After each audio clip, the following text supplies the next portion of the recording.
ಕಾಂಗ್ರೆಸ್ ವಿರುದ್ಧ ಕೇಂದ್ರ ಸಚಿವ ಪ್ರಹ್ಲಾದ್ ಜೋಶಿ ಕಿಡಿಕಾರಿದ್ದಾರೆ. ಕೇವಲ ಕುರ್ಚಿ ಉಳಿಸಿಕೊಳ್ಳಲು ಎಮರ್ಜೆನ್ಸಿ ಘೋಷಿಸಿದ್ರು. ಇಂದಿರಾ ಗಾಂಧಿ ತಪ್ಪು ಪಾಲಿಸಿ ಕಾರಣಕ್ಕೆ ಹಣದುಬ್ಬರವಾಯಿತು ಅಂತ ಗದಗದಲ್ಲಿ ಕೇಂದ್ರ ಸಚಿವ ಪ್ರಹ್ಲಾದ್ ಜೋಶಿ ಹೇಳಿಕೆಯನ್ನ ನೀಡಿದ್ದಾರೆ. ಹಣದುಬ್ಬರ ಜಾಸ್ತಿಯಾಗಿ ದೊಡ್ಡ ಭ್ರಷ್ಟಾಚಾರ ಆಗಿತ್ತು. ರಾಜಕೀಯೇತರ ಜನರಿಂದಲೂ ಆಂದೋಲನ ನಡೆಯಿತು. ಆಗ ಇಂದಿರಾ ಗಾಂಧಿ ಅವರಿಗೆ ಭಯ ಉಂಟಾಯಿತು. ಕೇವಲ ಕುರ್ಚಿ ಉಳಿಸಿಕೊಳ್ಳಲು ಎಮರ್ಜೆನ್ಸಿ ಘೋಷಣೆ ಮಾಡಿದ್ರು. ಇಂದು ಕಾಂಗ್ರೆಸ್ಗೆ ಅದನ್ನ ಸಮರ್ಥನೆ ಮಾಡಿಕೊಳ್ಳಲು ಸಾಧ್ಯವಿಲ್ಲ. ಬಾಯಿ ಮುಚ್ಚಿಕೊಂಡು ಇದ್ದಾರೆ ಅಂತ ಪ್ರಹ್ಲಾದ್ ಜೋಶಿ ಕಿಡಿಕಾರಿದ್ದಾರೆ. ಗದಗದಲ್ಲಿ ಕೇಂದ್ರ ಸಚಿವ ಪ್ರಹ್ಲಾದ್ ಜೋಶಿ ಈ ರೀತಿಯಾದಂತಹ ಹೇಳಿಕೆಯನ್ನ ನೀಡಿರುವಂತದ್ದು. ಇಂದಿರಾ ಗಾಂಧಿ ಅವರ ಎಮರ್ಜೆನ್ಸಿ ಘೋಷಣೆ ಏನಾಗಿತ್ತು ಈ ಕುರಿತಾಗಿ ಕಿಡಿಕಾರಿದ್ದಾರೆ ಗದಗದಲ್ಲಿ ಕೇಂದ್ರ ಸಚಿವ ಪ್ರಹ್ಲಾದ್ ಜೋಶಿ. ಈಗ ಕಾಂಗ್ರೆಸ್ಗೆ ಅದನ್ನ ಸಮರ್ಥನೆ ಮಾಡಿಕೊಳ್ಳಲು ಸಾಧ್ಯವಿಲ್ಲ ಅಂತ ಈ ಸಂದರ್ಭದಲ್ಲಿ ಹೇಳಿಕೆಯನ್ನ ನೀಡಿದ್ದಾರೆ.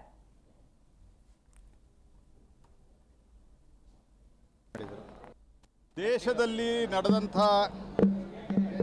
ಅನೇಕ ವಿದ್ಯಮಾನಗಳಿಂದ ಇಂದಿರಾ ಗಾಂಧಿಯವರ ತಪ್ಪು ಪಾಲಿಸಿಯ ಕಾರಣದಿಂದಾಗಿ ಹಣದುಬ್ಬರ ಜಾಸ್ತಿ ಆಗಿತ್ತು. ದೊಡ್ಡ ಪ್ರಮಾಣದಲ್ಲಿ ಭ್ರಷ್ಟಾಚಾರ ಆಗಿತ್ತು. ಅದರ ವಿರುದ್ಧವಾಗಿ ನವನಿರ್ಮಾಣ, ನಾನು ಸೀಮಿತ ಅವಧಿ ಇದ್ದಿದ್ದರಿಂದ ಅದನ್ನೆಲ್ಲ ವಿಷಯ ಪ್ರಸ್ತಾಪ ಮಾಡಲಿಲ್ಲ.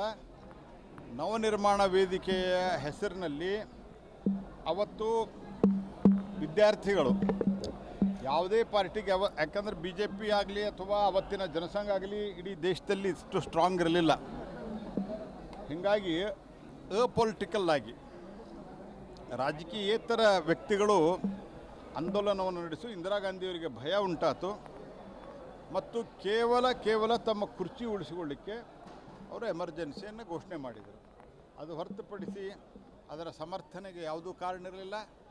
ಮುಂದೆ ಇದನ್ನು ಈ ಸಂವಿಧಾನ ತಿದ್ದುಪಡಿಗಳನ್ನು ಸಹಿತ ಸಬ್ಸಿಕ್ವೆಂಟಾಗಿ